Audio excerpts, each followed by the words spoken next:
29 number प्रश्न पर ध्यान दीजिए। सवाल में है कि ए बी सी 3:1 अनुपात में लाभ बांटते हुए साझेदार हैं। बी ने अवकाश ग्रहण किया, बैलेंस शीट दिया हुआ है जिसके लायबिलिटी साइड में क्रेडिटर है, वर्क्समैन कंपनसेशन फंड है। तो ये जो वर्क्समैन कंपनसेशन फंड है ये लाभ का बात है ना, इसको साझेदार आपस में क्या कर लेते हैं, बांट लेते हैं, पूरा का पूरा बांट लेते हैं। यदि कर्मचारी के क्षतिपूर्ति से संबंधित कोई दायित्व हो, कोई क्लेम हो, तो उस क्लेम की राशि को इस कंपनसेशन फंड में से काट लेते हैं और बाकी रुपया साझेदार आपस में बांट लेते हैं। यही काम होता है। आगे देखिए, फिर है प्रोविडेंट फंड। ये प्रोविडेंट फंड कर्जा है, इसको नहीं बांट दीजिएगा, ठीक है। चलिए, कैपिटल है, लायबिलिटी साइड में हो गया। एसेट्स में देखिए bank, debtor, stock, furniture, computer, land and building और गुडविल। एसेट्स में जो गुडविल है उस गुडविल को भी साझेदार क्या करते हैं, अपने पूंजी खाता में बांटकर समाप्त करते हैं। आगे है भूमि भवन 9000 से बढ़ गया है, रहतिया 2000 से कमी हुई है। संदिग्ध ऋणों के लिए देनदार 5% का आयोजन करना है। फर्नीचर को 36,000 रुपया तक लाया जाना है, ठीक है। फर्म की ख्याति को 90,000 पर मूल्यांकित किया गया है। बी को बैंक के माध्यम से भुगतान करना है, ठीक है। और यदि आवश्यक हो तो बैंक से आवश्यक ऋण प्राप्त किया जा सकता है, यानी जो रिटायर किया उसको पेमेंट कर देना है और उसको आवश्यकता के अनुसार अगर और रुपया की जरूरत हो तो हम बैंक से क्या कर लेंगे, लोन ले लेंगे, ठीक है। चलिए, तो और नया अनुपात दिया हुआ है कि बी ए और सी का नया लाभ विभाजन अनुपात 5:1 है। तब तो आपको गेनिंग रेशियो का भी जरूरत पड़ेगा। तो सबसे पहले लिख लीजिए old ratio of A B C कितना है, 3:1। New ratio of A and C 5:1। तो क्लियर हो गया ना कि old ratio A B C का था, नया ए सी का है, मतलब बी क्या कर गया, रिटायर कर गया। अब यहां देखते हैं गेनिंग रेशियो निकालेंगे तो न्यू रेशियो माइनस क्या करेंगे, ओल्ड रेशियो। तो साझेदार है ए और सी, तो यही दोनों आदमी गेन करेगा। तो नया है 5/6, 1/6 माइनस 3/6 और सी का 1/6। अब यहाँ देखिए तो यहाँ 6 हो गया, 5 में से 3 2/6 और 1 में से 1/6 0/6, यानी ये नील। मतलब सिर्फ अकेले ए गेन कर रहा है, ए अकेले गेन कर रहा है। तो इसका मतलब हुआ कि बी जो रिटायर कर रहा है उसके जो हिस्सा का गुडविल होगा उसको ए अकेले भरपाई करेगा, सी भरपाई नहीं करेगा। तो अब यहाँ यह देख लेते हैं कि total goodwill of the firm कितना। Total goodwill of the firm 90,000 पर मूल्यांकित हुआ है ना, कितना पर मूल्यांकित हुआ है, 90,000 पर ना, ठीक है। तो अब बी जो रिटायर किया है तो बी शेयर इन गुडविल, तो 90,000 गुने 2/6, 15 छक्के 90, 15 दूना 30, मतलब 30,000। अब 30,000 पूरा का पूरा कौन भरपाई करेगा, ए भरपाई करेगा, तो उसको बांटने की कोई जरूरत नहीं है, ठीक है। अब चलिए, अब सीधे हम लोग रिवैल्यूएशन अकाउंट पर काम करेंगे। रिवैल्यूएशन अकाउंट,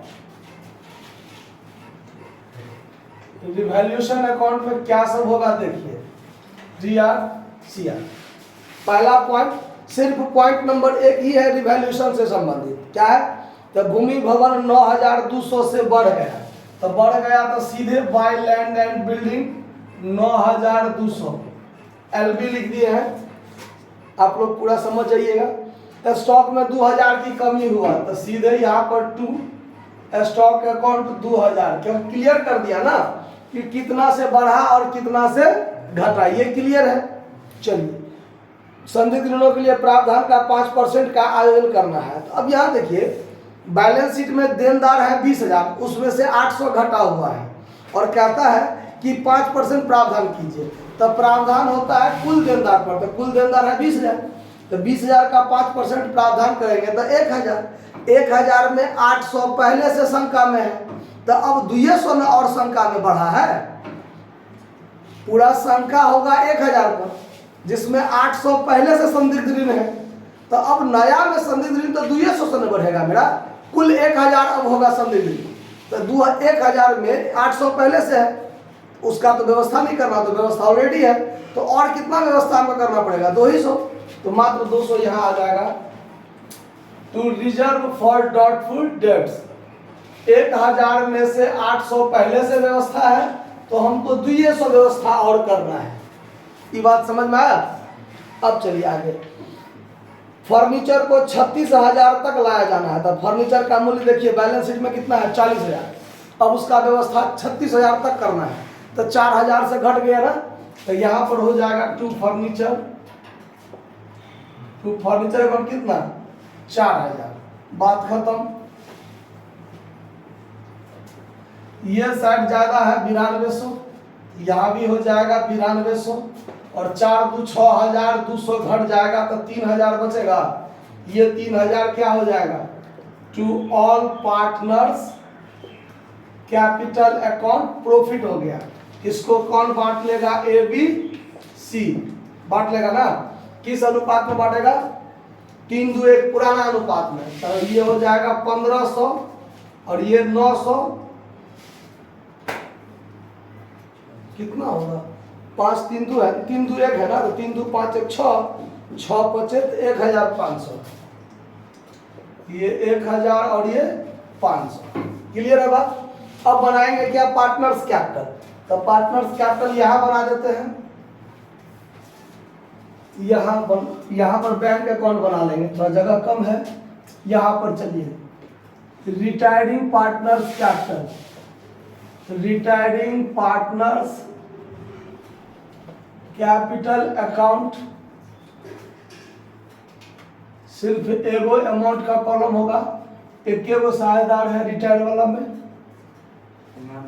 और नाम है बी, रिटायर किया ना। अच्छा, यहाँ पर हो जाएगा remaining partners capital account, remaining partners capital account. इसमें 2 साझेदार है, तो 2 का नाम हो जाएगा,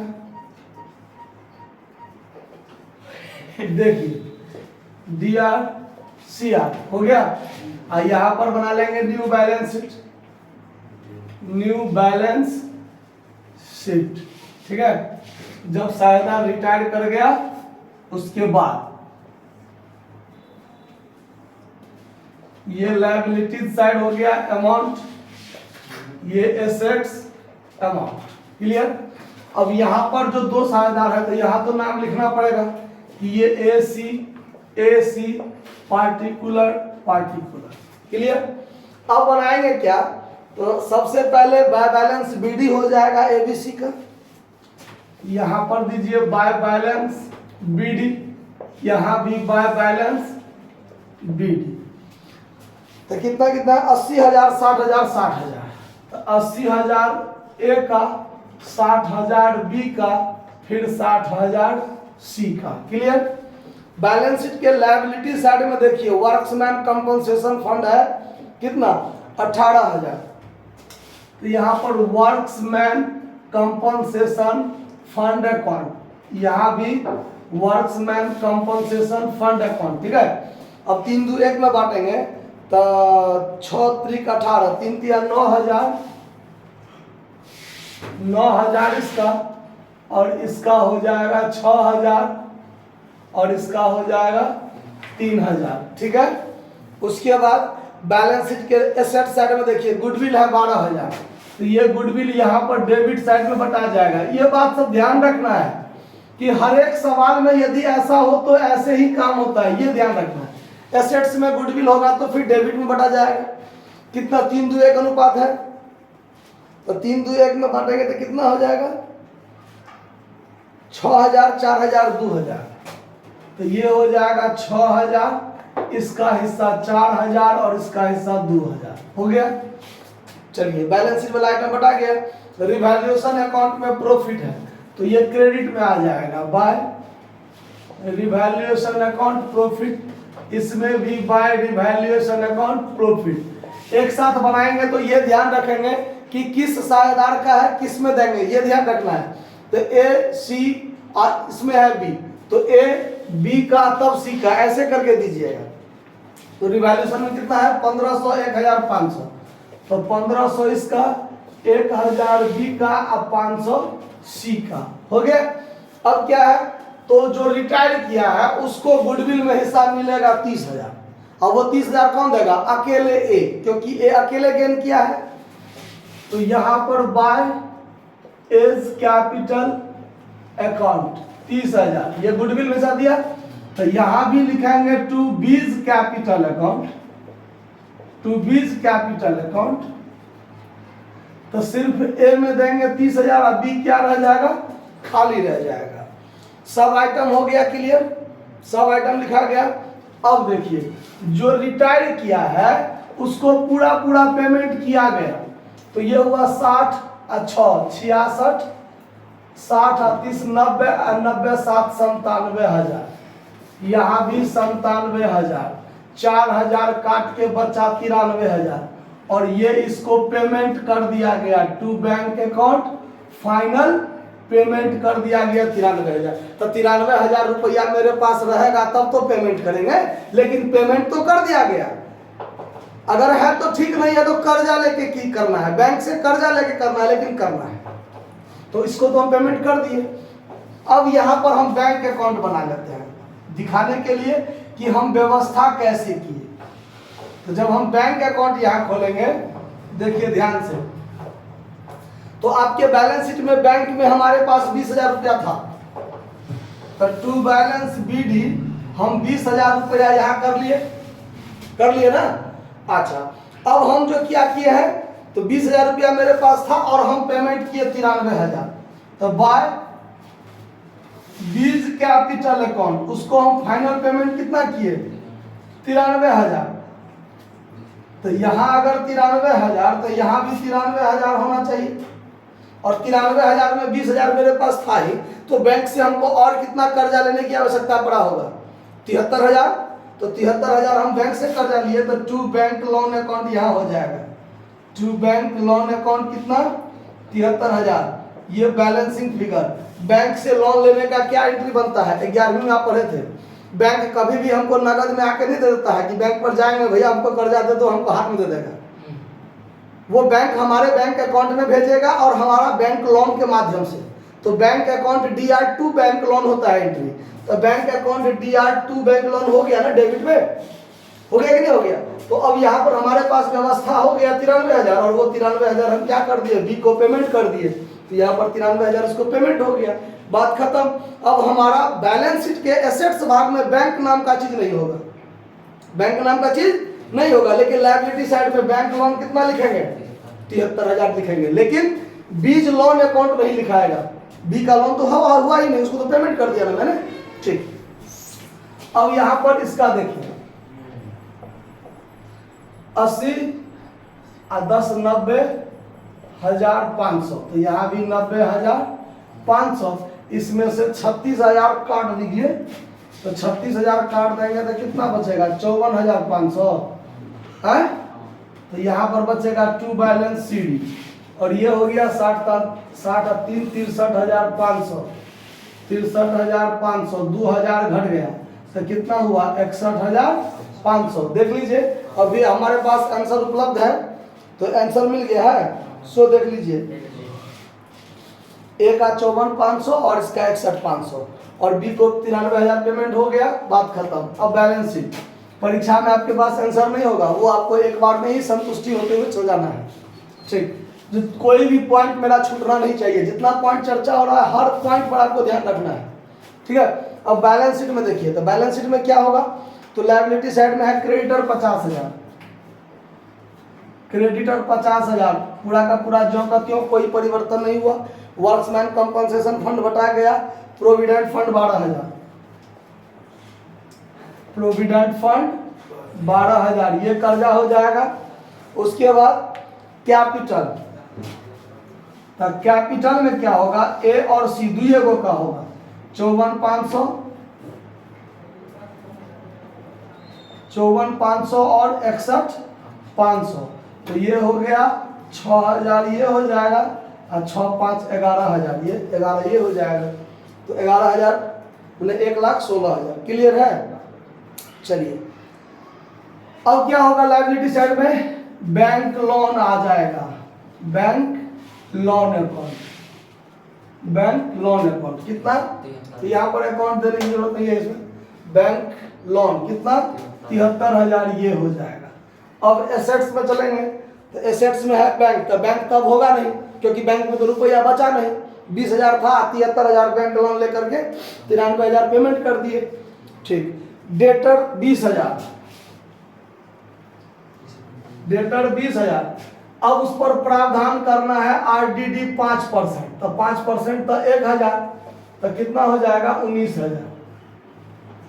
देखिए 5% प्रावधान हो गया ना, तो 1,000 प्रावधान में 800 पहले से था, 200 हमको और व्यवस्था करना था, इसीलिए रिवैल्यूएशन में हम 200 लिखे थे। ठीक है, उसके बाद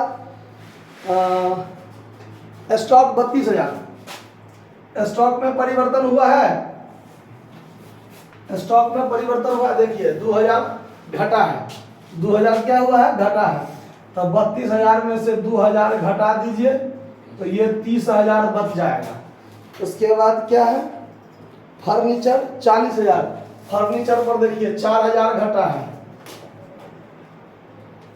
फर्नीचर 40,000 में से 4,000 घट गया तो कितना पर आ गया, 36,000 पर आ गया। उसके बाद फर्नीचर के बाद है कंप्यूटर 74,000, कंप्यूटर में किसी प्रकार का परिवर्तन नहीं, 74 का 74,000। उसके बाद land and building, land and building कितना है 82,800, इसमें देखिए 9200 बढ़ गया, तो 82,800 प्लस 9,200 बढ़ गया ना, 82,800, तो 82 और 9 91 92,000 हो गया। उसके बाद गुडविल था, तो गुडविल तो बांट कर खत्म हो गया, वो तो होगा नहीं। चलिए हो गया बात खत्म, अब इसको जोड़ लीजिए, आंसर मिल जाएगा दोनों साइड। देखिए कितना है, तो ये हो गया आपका 62,000, ये हो गया प्लस 1,16,000 हो गया और प्लस 73,000 हो गया, 2,51,000 है टोटल बैलेंस शीट का आंसर। एसेट्स में देखिए 19,000 ये हो गया, 30,000 ये हो गया, 36,000 ये हो गया, 74,000 हो गया और 92,000 हो गया, 2,51,000 इधर भी हो गया। बात खत्म, समझ में आया? कोई दिक्कत है बात को समझने में? नोट कर लीजिए, धन्यवाद।